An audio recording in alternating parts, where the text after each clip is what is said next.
আমি ভয় করব না, ভয় করব না, দুবেলা মরার আগে মরব না। আমি তো স্বীকার করছি আমার ক্ষমতা নেই। এমপিদের এই থ্রেটে মদন মিত্ররা কুঁকড়ে যায় না। মদন মিত্র তার নিজের জায়গাতেই আছে। ভবিষ্যতে যদি আবার ক্রাইম হয়, সেই ক্রাইমের পেছনে যে দাঁড়াবেন, আমি কিন্তু একদম তার বাড়ির সামনে গিয়ে সত্যাগ্রহ করব। গুন্ডাদের নাম শুনে রোজ টিভি খুললেই গুন্ডাদের নাম, সেই নিয়ে কোনো বিজয় উৎসবও টিভিতে দেখতে পাচ্ছি না। খালি দেখছি নারী পেটাচ্ছে, এই করছে, ওই মারছে, ওকে মারছে। এই সকালে ধরলাম আর রাত্রে ছাড়ালাম, এই লুকোচুরি খেলা বন্ধ হোক। তৃণমূলের দাপুটে নেতা জয়ন্ত সিং সেরকমটাই বলা হচ্ছে, আর তার সঙ্গে স্থানীয় বিধায়ক কামারহাটির বিধায়ক মদন মিত্রের ছবি জানিয়ে খোঁচা দিচ্ছেন দমদমের সাংসদ সৌগত রায়। আমাদের ব্যাপারটা কি? না, অ্যাকচুয়ালি সৌগত রায় খোঁচা দিচ্ছেন, কেন দিচ্ছেন সেটা উনি বলতে পারবেন। তবে উনি দুটো লাইনে দাঁড়িয়ে জেন সিংকে অভ্যর্থনা জানাচ্ছেন, আবার হাতে হাত মেলাচ্ছেন। মানে সমাজবিরোধীর সঙ্গে একজন রাজনৈতিক নেতা যখন হাতে হাত মেলায়, তাহলে মনে হয় যে তার যে সমাজবিরোধী কার্যকলাপ তাকে তিনি মদত করছেন। এবং তিনি যদি বলেন না জেনে করেছেন, সেটাও নয়, কারণ তিনি প্রথমেই বলেছেন যে একজন বড় সমাজবিরোধী হিসেবে সবাই তাকে চেনে, আমিও চিনি, আমিও চিনতাম। ফলে না জেনে করেননি, ওনার মনে হয়েছে এইসব বলেছেন। উনি একথাও বলেছেন যে গাড়িতে করে গুন্ডা নিয়ে ঘোরেন না। তা গাড়িতে নিয়ে গুন্ডা নিয়ে আমরাও ঘুরি না, কেউই ঘুরি না।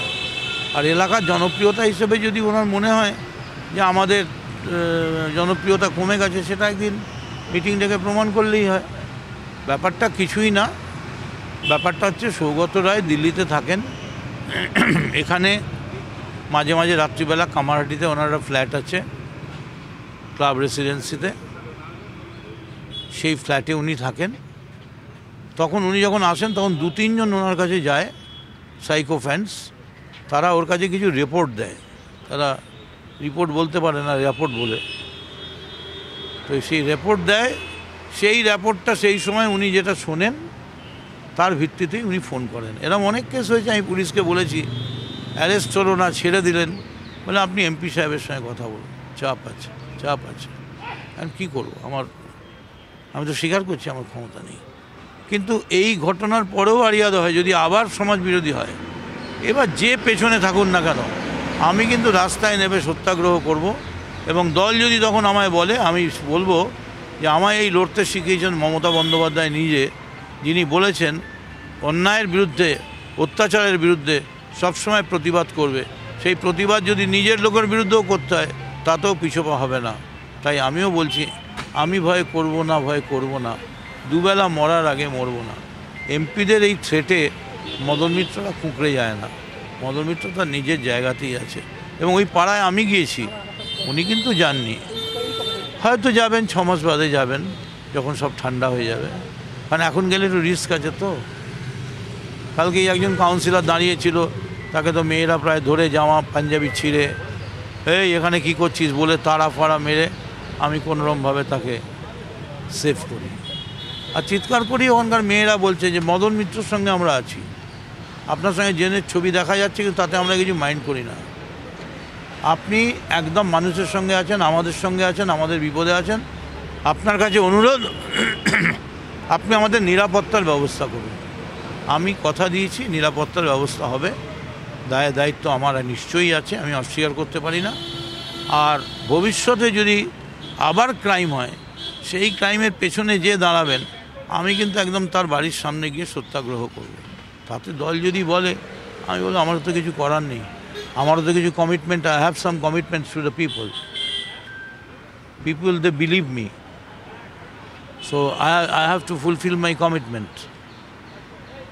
রাজ্যে কি কোনোভাবে এই জেসিবি, জয়ন্ত সিং এদের দাপট বাড়ছে, মানে বাহুবলীদের দাপট? এ ব্যাপারে কোনো সন্দেহ নেই যে মমতা বন্দ্যোপাধ্যায়ের কথা ধরেই বলছি যে পুলিশকে আরও কঠোর হতে হবে। নিশ্চয়ই কোথাও শিথিলতা রয়েছে, ল্যাপসেস রয়েছে, তা নাহলে এই বাহুবলীরা এরমভাবে বাড়ছে কেন? আবার দেখলাম ওখানে আরাবুলকে নিয়ে কি একটা আবার আরম্ভ হয়েছে।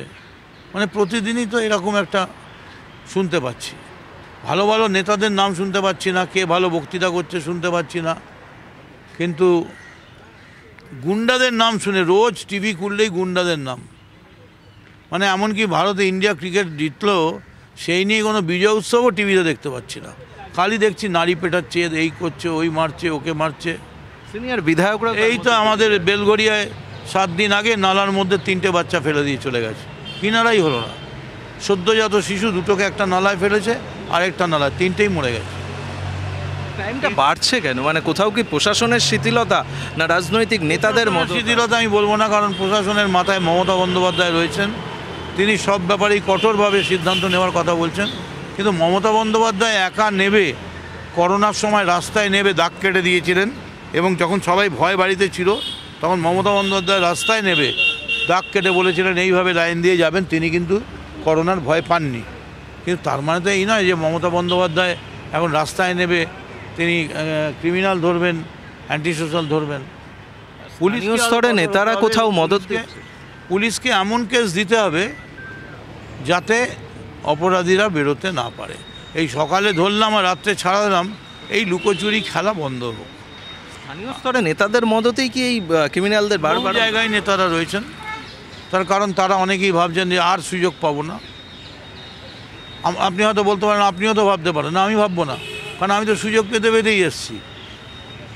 আমরা ভবানীপুরের ছেলে, আমরা 40 বছর ধরে ক্ষমতায় আছি, 40 বছর ধরে আমরা জিতছি, 80 সাল থেকে আমরা জিতছি।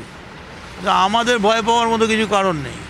সাউথ ক্যালকাটা আমরা জিতছি, ফলে আমরা ক্ষমতা দেখতে দেখতে এসেছি, ক্ষমতা পেতে পেতে এসেছি। আমি একজন সামান্য ছেলে, এই বিধানসভার গেটে দাঁড়িয়ে আছি মমতা ব্যানার্জির দয়ায়, ক্যাবিনেট মিনিস্টার হয়েছি, মেসিকে নিয়ে এসেছি, ডেলিগেশন নিয়ে সেভ দ্য মিশন হয়ে চায়না গিয়েছি। তো আমাদের ক্ষেত্রে এগুলোর গায়ে লাগে না যে কিছু করি, চলো যাই কিছু করে খাই। তবে এবারে কোনো সন্দেহ নেই, তৃণমূল পার্টিতে বেনো জল ঢুকেছে, এবং এই বেনো জল একেবারে ছেঁকে বার করতে হবে। কীভাবে সেটা সম্ভব? তার কারণ সামনে 26 সম্ভবটা কী করে সম্ভব? পুলিশ করবে, পুলিশ জানে, পুলিশ জানে না কে কোথায় কী আছে। আমাদের মনে রাখতে হবে, সিপিএম কামারহাটিতে 500-700 ভোট পেত, ওরা 7,500 ভোট পেয়েছে, আর বিজেপিও 4,000 ভোট পেয়েছে।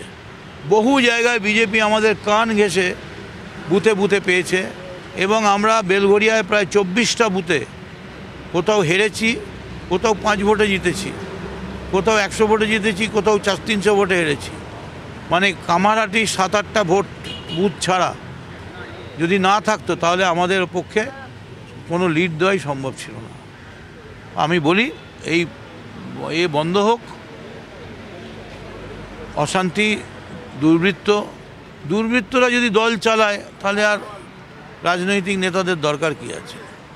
আর আমি হিম্মত করে বলছি, যেখানে ক্রাইম হয়েছে বলুন, আমি যাচ্ছি। যখন কামদুনিতে হয়েছিল আমি মিটিং করতে গিয়েছিলাম, তাই মিটিং করতে করতে দুম করে কামদুনি গ্রামে ঢুকে গিয়েছিলাম। আরে আমার পেছনে ধর করে আমার পার্টির লোকেরা বলছে মদনদা একা ঢুকে গেছে, দেখো দেখো দেখো। ওমা, আমি ভেতরে ঢুকতেই দেখছি একের পর এক মৌসুমি সব বেরোচ্ছে, বেরিয়ে বলছে তাড়াতাড়ি আসুন, চা খাবেন। আমি একদম একা। তখন মানে কামদুনি চূড়ান্ত। মিটিংটা হচ্ছিল ঠিক ওদের সামনের বস্তি, মানে ওই গড়গুলোর সামনে। আমি হাঁটতে একা ঢুকে গেছি, কিন্তু দেখলাম আমায় কেউ কিছু করছে না। মানুষ চেনে, শুয়োরে চেনে কচু। ভোটে জিততে মদন মিত্রর কোনো অপরাধ জগতের মানুষের কোনো প্রয়োজনীয়তাই নেই। না, কোনো দিন। আমার মমতা ব্যানার্জির ছবিটাই যথেষ্ট।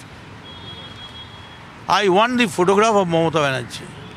এবং যতদিন মমতা ব্যানার্জি আমাকে দল থেকে একেবারে বলবেন তুমি চুপ করে যাও, দল করবে না, ততদিন অবধি আমি দল করব, মাথা উঁচু করে করব। যেদিন বলবেন নিশ্চয়ই আমি চুপ করে সেই নির্দেশ মেনে নেব, এবং তার জন্য যদি আমায় সব কিছু ছেড়ে দিতে হয় ছেড়ে দেবো। তৃণমূল কংগ্রেসের অন্দরে কোথাও বেনজল ঢুকেছে, একদম স্পষ্ট বলছেন দীর্ঘদিনের রাজনীতিবিদ মদন মিত্র, আর সেটাকে বের করতে হবে, না হলে দল বাঁচবে না। অন্তত লোকসভা ভোটের ফলাফলের নিরিখে সেটা স্পষ্ট হয়েছে, সে কথাই বলছেন তিনি। আর এ রাজ্যে বাহুবলীদের দাপট ক্রমশ বাড়ছে, তাও স্পষ্ট করতে ছাড়লেন না, এবং প্রয়োজনে সত্যাগ্রহ করবেন, রাস্তায় নামবেন এই সমাজ বিরোধীদের রুখতে। তেমনটাই দাবি করছেন কামারহাটির তৃণমূল বিধায়ক মদন মিত্র। ক্যামেরায় অর্ঘ্য চ্যাটার্জির সঙ্গে প্রদীপ্ত কান্তি ঘোষ, TV9 বাংলা, কলকাতা।